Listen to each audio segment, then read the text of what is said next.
This is the Argument Ninja Podcast, Episode 8.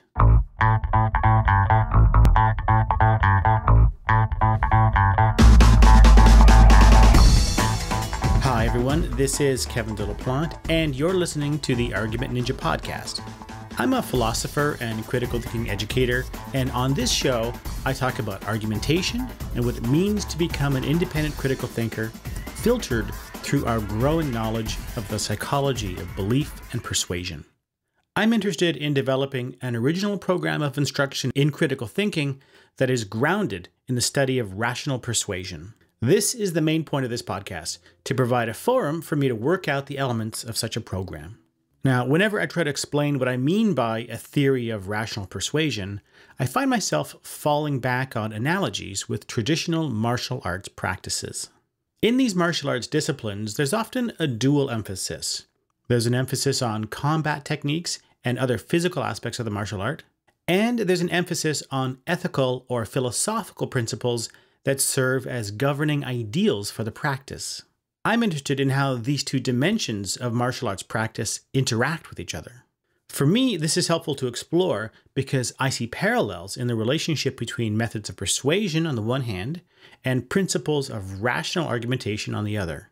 I'm interested in how persuasion and argumentation interact in the practice of rational argumentation. And I'm looking to the philosophy of the martial arts as a resource for insights and ideas that I can apply to this other case. On this episode, I want to talk about the differences between traditional martial arts disciplines, which have a particular style and focus, and what we now call mixed martial arts, which combines techniques from a variety of different martial arts styles. I really like the idea of a mixed martial arts approach to rational persuasion. I think this is how a program of instruction ultimately has to be structured. But there's a problem or a challenge that faces any attempt to model a theory of rational persuasion on mixed martial arts. Philosophical principles play an obvious and important role in traditional martial arts practices. They don't seem to play an important role in mixed martial arts, or if they do, it's not obvious. The program that I'm developing needs a philosophical dimension. So in this episode, I'm going to explore this question and see if I can't resolve this problem in a satisfying way, for myself, if not for everyone. The episode is longer than usual, so I hope you'll bear with me. Get yourself a drink, clear some time in your schedule, and let me share some time with you. I'm going to start out with a little history on the comparison of different martial arts styles and the emergence of mixed martial arts in the 20th century, and raise the question of why anyone trains in a traditional martial art anymore. I'm going to use Taekwondo as a case study to explore this question. I talk about what people can learn from practicing a martial art, even if it's a restrictive and stylized martial art like Taekwondo. We get into the philosophy of Taekwondo, and then I raise the question of what a philosophy of mixed martial arts would look like. I talk a bit about Bruce Lee and his influence on mixed martial arts, and Bruce Lee's philosophy of martial arts. And then I bring the discussion back to persuasion and argumentation. I define what I call a persuasion ninja, and talk about how I distinguish that from what I call an argument ninja. And finally, I describe an MMA approach to learning the art of rational persuasion, MMA for the argument ninja, and how this approach solves the problem that I just raised. Okay, let's begin. You know there are traditional martial arts styles like Shotokan Karate, Taekwondo, Judo, Wing Chun Kung Fu, Brazilian Jiu-Jitsu, and so on, that each have their own particular style and training methods. One of the oldest pastimes of martial arts enthusiasts is to argue over which style is better or more effective against which other style. If you can take a person to the ground, a style that emphasizes grappling is going to have a huge advantage over one that doesn't. If you're forced to stay on your feet and slug it out, a trained boxer has some real advantages over some other styles. In the history of martial arts competition, the idea of pitting one style against another isn't anything new. You see French savate fighters squaring off against English bare-knuckle fighters in the late 19th century. You'd see wrestling pitted against boxing, boxing pitted against karate, and so on. Now, in these matchups, there was a lot invested in being a representative of your style. So if the boxer started throwing kicks, that wasn't something that was encouraged in these matches. But over time, this philosophy started to shift, and the idea of combining elements of different styles became more acceptable. Bruce Lee was one of a number of people who were instrumental in introducing this idea into the West. He famously said that the best fighter is someone who can adapt to any style, to be formless, to adopt an individual's own style, and not follow the system of styles. In this respect, Bruce Lee anticipated what has now become the standard training regimen for mixed martial arts. Fighters tend to start out in one field, like boxing or judo or jiu-jitsu, and they may end up favoring that style of fighting. But they all train to be able to strike from a standing position. They all train to do takedowns and throws from a clinching position. And they all train in submission holds in a ground position. It makes you wonder why anyone still trains in a single school or style. I remember having this conversation with a student of mine in one of my office hours, back in the day when I had office hours. He was an MMA fan, and he thought it was just obvious that training in Taekwondo or Judo all by itself was a mistake. That the only training that made any sense was training that made you an effective fighter in a standing position, in a clinch, and on the ground, in realistic fighting situations. In his view, spending all that time in Taekwondo learning a specific set of forms and how to do absurd spinning kicks was not only time wasted, it left you systematically weak and vulnerable in other areas. And so I asked him, if it's so obviously wrong-headed to train this way, why do you think people do it? Why do people train for years to get their second and third and fourth degree black belt in a specific style like Taekwondo? And he paused and he said, I guess they just enjoy the challenge of mastering the techniques. Their goal isn't to be good at fighting. Their goal is to be good at Taekwondo. And I replied that I think there's some truth to that. But it would be odd to say that they don't care about getting better at fighting when, as it is in some schools, a certain portion of every training session is dedicated to sparring, and they often compete in sparring tournaments. It's very clear that sparring, fighting, is an important part of what they do. Now, here's how I would describe the situation now, and see if you can anticipate how I'm going to frame the analogy with argumentation and persuasion and critical thinking. When you train in a martial art, you're entering a ritualized space where certain rules are imposed, and in choosing to train in that martial art, you agree to abide by those rules. The training you do is simultaneously constrained by those rules and an expression of respect for those rules, because the rules are intended to help you achieve certain higher goals. These goals are the primary purpose for studying the martial art, and this primary purpose is almost never about winning fights. So when you're sparring in Taekwondo, for example, you have to wear a full set of protective sparring gear, and the rules are very restrictive. You can punch with a clenched fist, and you can kick with any part of your foot below the ankle, and that's it. No other techniques are allowed except punches and kicks. You can kick to two places, your opponent's chest protector or their head. You can punch the chest protector, but you can't punch the face or the head. You can't kick or punch your opponent's spine or below their chest protector. You can't grab, hold, or push your opponent. You can't attack below the waist. You can't strike with your elbows or knees.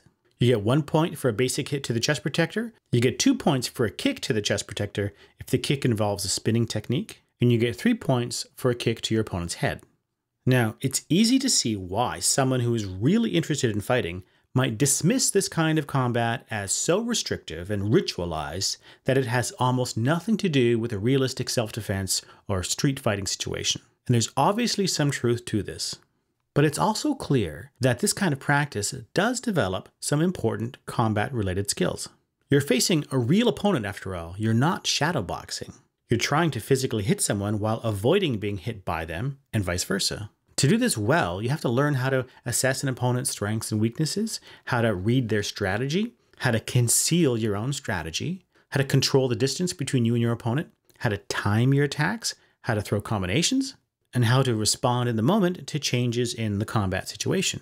You also have to learn how to discipline your emotions, how to conserve energy, how to implement a long-term strategy. These skills apply to any martial sport, from boxing to fencing to MMA sparring. And learning these skills can be exciting and fun. But we can push this even a little further. For those who train in a martial sport for any length of time, you know that there are deeper psychological lessons that can be learned about yourself, your identity, through sparring and competition. We spend much of our lives inhabiting different personas and playing different roles. And it's easy to get caught up in the fictions we tell ourselves and the games we have to play. We're afraid to acknowledge our fears and our insecurities. Many of us live our lives behind walls of inauthentic bullshit that we present to the world and that we can come to believe ourselves. We walk around with egos that are simultaneously inflated and fragile. But in the ring, on the mat, when you're squaring off against an opponent, none of your bullshit matters. You can tell people outside the dojo what a skilled martial artist you are, but inside the ring, on the mat, the truth will be revealed one way or another. Sparring has been called a bullshit eraser, and it can be very liberating. It has the power to destroy an ego, but it also has the power to free us from fear and build a stronger, healthier sense of who we are and what we're capable of. When you train in a martial art, you will face opponents who are more skilled than you in every way, and you will lose to them over and over and over. The only way to continue and improve is to get over yourself. Let go of your ego, let go of your fear of failure, and learn to see things as they really are. Learn how to be okay with failure and to learn from failure. Because when you interpret failure in this way, it's not really failure anymore. It's just learning. I'm sure there are some people listening who can identify with the psychology that I just described. Now let me get back to what inspired this digression. We were talking about why anyone would choose to devote themselves to training in a particular martial art, in a particular style, when it's clear that you would become a more effective and well-rounded fighter by training in a variety of different styles. And my answer so far has been twofold. The first part is to say that even if the combat styles are highly ritualized, they still teach skills that are essential to combat. And the second part is to say that, for many people, training in ritualized combat of any kind can be both fun and psychologically transformative. And that's one of the reasons why people become dedicated to training, even in highly ritualized and artificial combat styles. They enjoy the challenge, they enjoy mastering new skills, and they see it as a continuing opportunity for growth and self-improvement. But there's even more to say than just this, and it's the part that I really want to get to. I've said it before in previous episodes, and it's important for the analogy that I'm trying to develop here. When we're talking about a traditional martial art, there's always an associated philosophy that is part of its origin story. Another reason why people devote themselves to a particular martial art is that they identify with the philosophy, and they view their training as a part of and a means toward a broader philosophical practice. And that philosophy rarely has anything to do with fighting per se. Since we've been talking about Taekwondo, let's use that as an example. Taekwondo is a Korean martial art. Modern Taekwondo was developed in the 1940s and 50s by martial artists who incorporated elements of karate and Chinese martial arts with indigenous Korean martial arts traditions. These styles were adopted by the South Korean military, and that led to a national effort to create a unified style of Korean martial art. Now, the modern history has as much to do with Cold War politics as anything else, but by the late 60s, there was an international Taekwondo federation that was responsible for institutionalizing a common style of Taekwondo, and by the early 70s, there was a World Taekwondo Federation, which institutionalized the sports aspects and promoted the sport around the world. So today, in every Taekwondo school, the first thing that is taught to students is a set of virtues that are known as the 5 tenets of Taekwondo. At the school where I did some training and where my daughter earned her black belt, the 5 tenets were listed as courtesy, integrity, perseverance, self-control, and indomitable spirit. Part of class time, especially at the younger ages, was devoted to talking about how these virtues are expressed in the dojang and in one's training and in everyday life. Now, if you look a little deeper, you see that the various Taekwondo federations and associations promote a variety of ethical principles. There are common themes among these principles, and historically, they have roots in what is known as the Code of the Hwarang, which was a class of warrior scholars in Middle Ages Korea. This was a protector class that had a close association with the martial-oriented Buddhist monks who lived in the area. So, in the resulting philosophy, you see a combination of self-development virtues and social justice virtues. And this combination has carried through to the present day.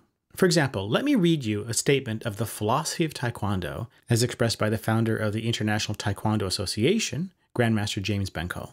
Pay attention to the different types of value commitments that are expressed in this statement.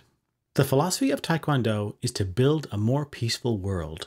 To accomplish this goal, Taekwondo begins with the foundation, the individual. The art strives to develop the character, personality, and positive moral and ethical traits in each practitioner. It is upon this foundation of individuals, possessing positive attitudes and characteristics, that the end goal may be achieved. Taekwondo strives to develop the positive aspects of an individual's personality: respect, courtesy, goodness, trustworthiness, loyalty, humility, courage, patience, integrity, perseverance, self-control, and indomitable spirit, and a sense of responsibility to help and respect all forms of life. This takes a great deal of hard training, and many do not reach far enough to achieve perfection in all of these aspects. In order to help build a more peaceful world, Taekwondo starts with one person at a time. Groups gradually form, dojons or schools emerge, organizations develop, until Taekwondo's philosophy has influenced in a positive way enough persons, families, communities, and nations to someday bring about, or at least help to bring about, the unification of nations dedicated to helping each other. The task is not easy. Just like the metamorphosis an individual goes through from white belt to black belt and eventually master, so the transition of the unification of nations united by laws of peace is a long and hard task. Taekwondo strives for this unification. Race, creed, and nationality have nothing to do with Taekwondo. They are all one in the same. Taekwondo reaches toward the total development of the individual and the founding of a peaceful world. The physical aspects of Taekwondo are merely a byproduct of Taekwondo. It is the mental and spiritual development of a person which Taekwondo nurtures and helps give birth to." Unquote. So, here we see a martial arts philosophy where the martial part, the physical training and combat part, is treated not as an end in itself, but as a means to other ends, which are spiritual, ethical, and sometimes even political in character. Let's look at another example of a statement of the philosophy of Taekwondo. Historically, one of the important influences on Taekwondo was Buddhism, and some instructors emphasize this aspect as part of their philosophy of Taekwondo. Here's how one modern schoolmaster, Yoon Hee Park, expresses it. Taekwondo is not just training in kicking, punching, and self-defense. It is far more even than training in mental and physical coordination. A major feature of the art is the development of a certain spirit which carries over into all aspects of life. If there exists a means through which one can secure a stable, peaceful life, it would have to be based upon a harmony between oneself and nature. Do in Korean means art, path, way of life. It is the way of the universe. The philosophy of Taekwondo has its roots in many of the tenets held by religious masters and devout laymen throughout history. These qualities can be traced back to the influence of Buddhism and its aim of the mastery of life. The focus of Taekwondo philosophy is to offer a means by which the student can rid him or herself of the ego, or what Zen Buddhists call discriminating mind, in order to live in harmony with the universe.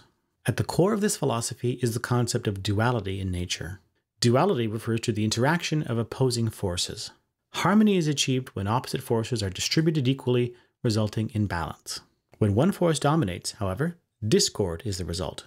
For example, when an adversary uses positive, aggressive energy, or in other words, initiates an attack, the defender should use negative, yielding energy to respond, by stepping aside to allow the energy of that attack to flow past harmlessly.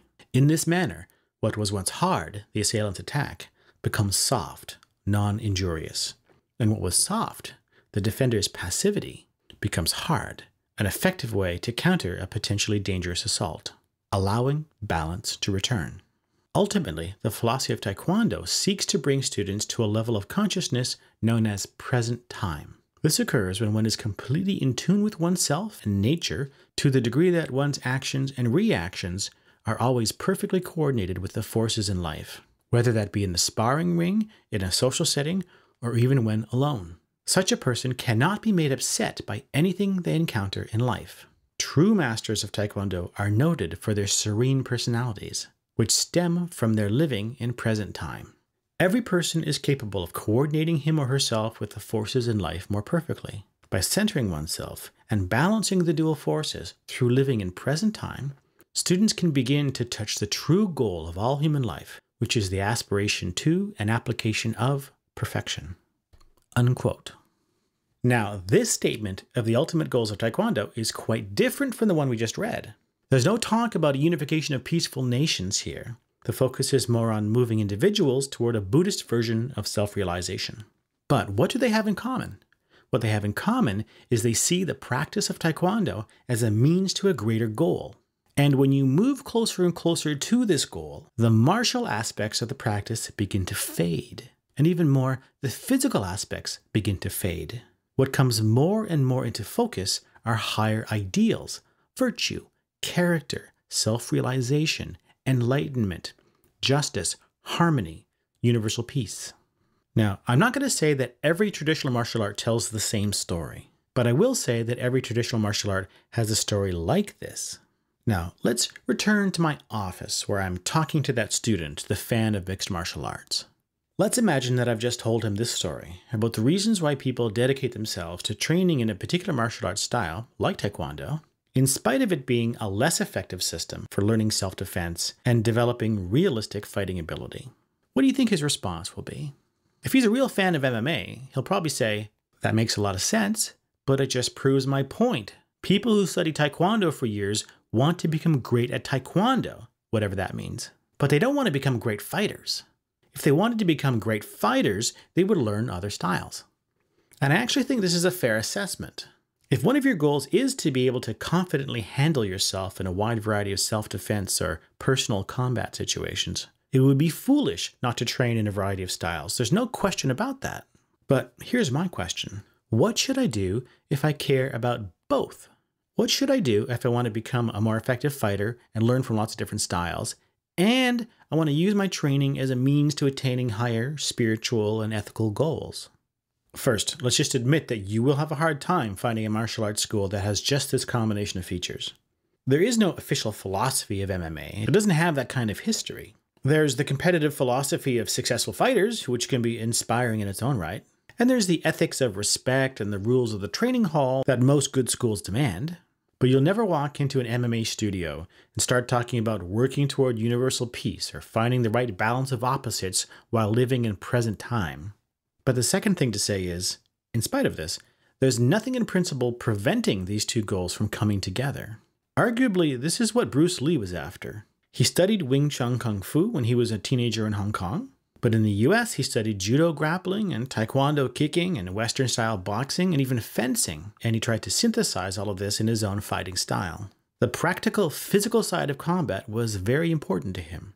But at the same time, he was driven to look for deeper insights and a higher meaning to his practice. Now, Lee's writings can be a challenge to interpret because ultimately he was an atheist of sorts and he didn't identify with any organized religion or spiritual practice. But he was drawn to a philosophy of no style, to resist the pull to codify your practice into a specific style, and by extension, to resist the pull to identify with creeds and doctrines and philosophies of any kind. Any system that does your thinking for you, that stifles your unique creative ability and prevents you from acting with genuine freedom. Now that's quite different from the philosophy of Taekwondo or many other traditional martial arts, but it's still a philosophy that transcends the goal of fighting. In Bruce Lee's case, it's a philosophy of freedom, a way of being in the world. So to reiterate my point, there's nothing preventing a martial art from having both a strong emphasis on effectiveness as a combat art and a guiding philosophy that transcends the goals of combat. And this is something that I believe more people are looking for today. There are lots of people who are fans of MMA training, but who are not fans of the blood sport aspects of MMA competition. And they would like to see more options like this. Now, I said that I would tie this all back into argumentation and persuasion, so let's do that now.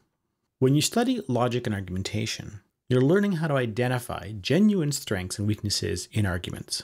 When you study rhetoric and debate strategy, you're learning how to exploit broader psychological, social, and strategic factors to maximize the chances that your message will be successful. We can think of verbal debate as a kind of martial art, a type of combat that is played out with words and other forms of communication rather than physical contact. The study of persuasion methods and rhetorical strategies is an important part of training in this martial art. It can serve as a foundation for logical self-defense, a way of defending ourselves against the many forces that are conspiring to influence our perceptions and our beliefs and our values. And it can ground an effective offensive strategy, where you're setting out to persuade an audience to accept a particular point of view. So where's the analogy with different martial arts styles? Well, we all have a default persuasion or communication style. It's the style that we're naturally disposed toward in a particular situation without the benefit of explicit training or instruction. How do I relate to people, communicate with people at work, at home, in public, online?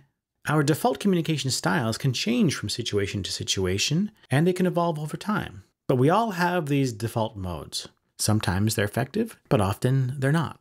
They're like our default responses to threats of conflict or aggression without the benefit of martial arts or self-defense training. Sometimes we respond well, but often we don't. Now, we can imagine a structured, intentional program of instruction in persuasion, in communication, in argumentation, not unlike a structured, intentional program of instruction in a martial art. But any such program is going to emphasize certain techniques and methods and ignore others. It's inevitable because A, the space of possible techniques and methods is huge, and B, anyone who's offering such a program is going to have made these selections for you based on their background and experience and their theoretical understanding of how good persuasion works and the type of context where these persuasion skills are going to be applied. And this is what you see when you look at what persuasion coaches are offering, or what is taught in communications programs, or what a marketing firm is selling to business clients, or how formal training in stage magic is structured, or what a university class in logic and argumentation is teaching, or what training in the art of speech writing looks like. It's a set of skills and concepts that are tailored for a specific range of applications. Taken all together, these various training programs are a motley collection that range widely in their style of teaching, in the scope of what they teach, and in the goals that they serve. And there's an analogy with martial arts instruction. When instruction is really informal and one-on-one, it's like the uncle who takes his 10-year-old nephew out to the garage to show him a few tips on how to handle himself in a fight if that bully harasses him again. You do a little wrestling in gym classes, that's another level of organization. Join a martial arts program with an international association and a standardized curriculum, and that's a much higher level of organization. With persuasion training, it's similar. When a parent talks to their kid about how to talk to other people, that's persuasion training. Learn how to write a good argumentative essay in school, that's persuasion training. Join a debate club, that's persuasion training. Learn how to write a publishable research paper, that's persuasion training. Sign up for a weekend seminar on neurolinguistic programming and its application to sales techniques, and that's obviously persuasion training. These are all analogous to different styles of martial arts programs, except even more diverse and varied than you see in traditional martial arts. Now let's bring our MMA fan back into the picture. Just as we can imagine someone saying that if you really want to learn how to fight, you shouldn't stick with one style, you should train in multiple styles. We can imagine someone saying that if you really want to learn how to be persuasive, you shouldn't stick with just one style or school of persuasion. You should train in multiple persuasion styles. This would be like a mixed martial arts approach to persuasion. I can imagine people being very interested in something like MMA for persuasion skills. I know I would be. Now, there really isn't anything like this out there in terms of a structured program.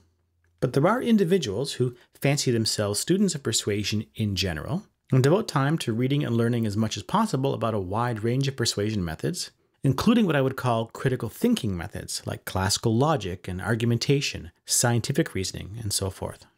I think that some of the NLP gurus think they've got the broadest, most comprehensive program of instruction out there, but that's mostly bullshit. Most of them, for example, have no background in real logic and real argumentation, so they have no concept of what a good argument actually is, as opposed to a merely persuasive argument. But now we're getting closer to home. An MMA of persuasion and argumentation is something that I would like to see built. A program of instruction in foundational concepts and techniques that can apply to a wide range of scenarios, that draws from different persuasion styles that are known to be effective across these different scenarios. Now, at this point, I'm going to need to draw a distinction. There are two ways this MMA idea can go, and both are viable, but we're going to have to pick sides. If the exclusive focus of this program of instruction is persuasion, successfully getting people to accept your conclusion or make the choice that you want them to make, then, in my view, this is similar to an MMA program where the ultimate goal is simply to become a better fighter. In my notes to myself, I've been calling the person who is a master of diverse styles of persuasion a persuasion ninja.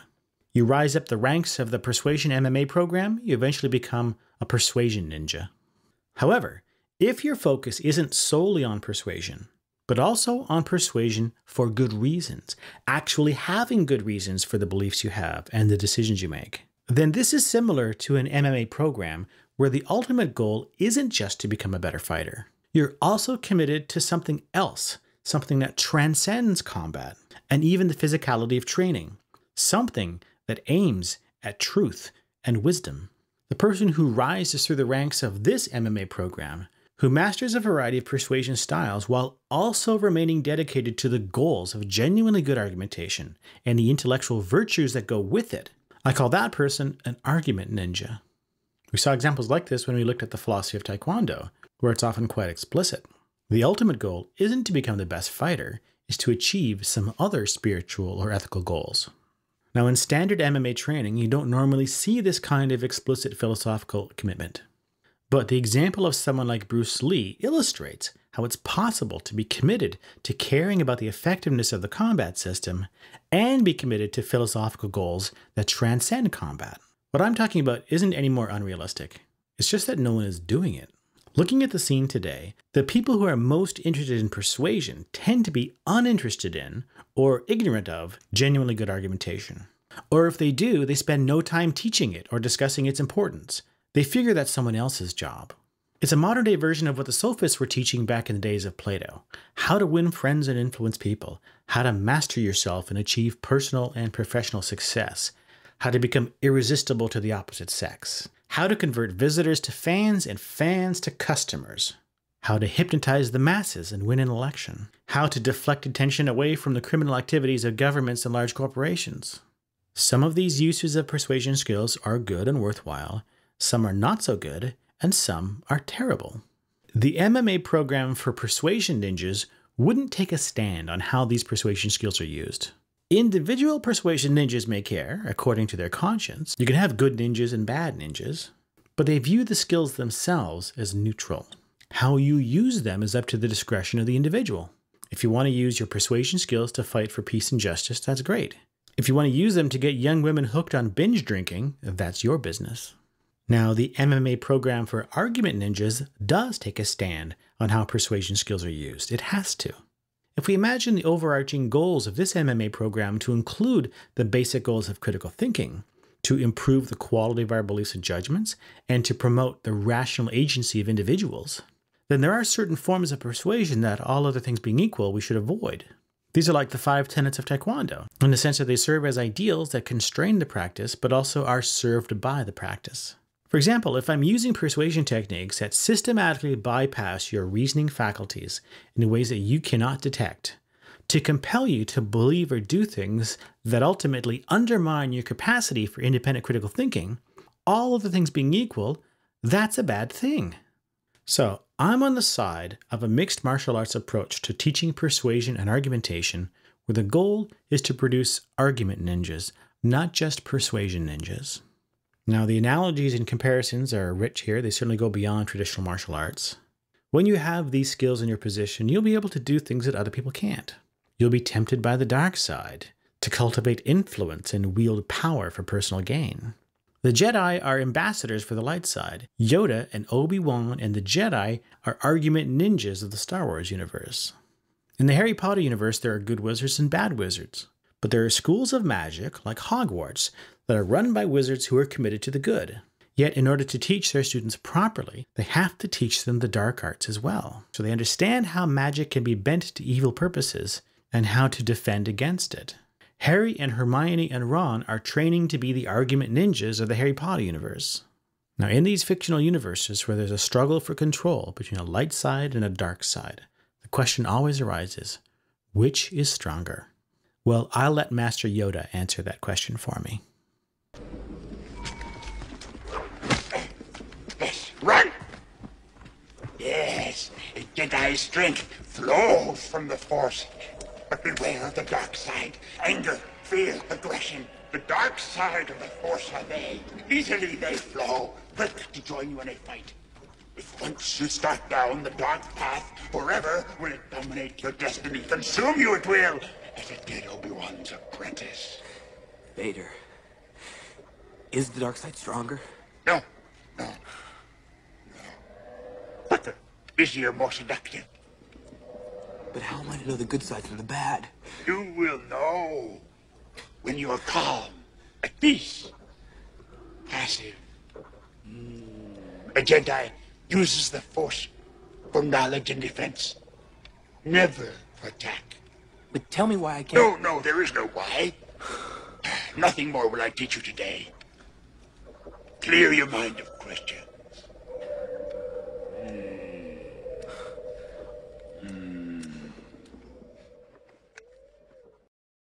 Thank you very much for listening.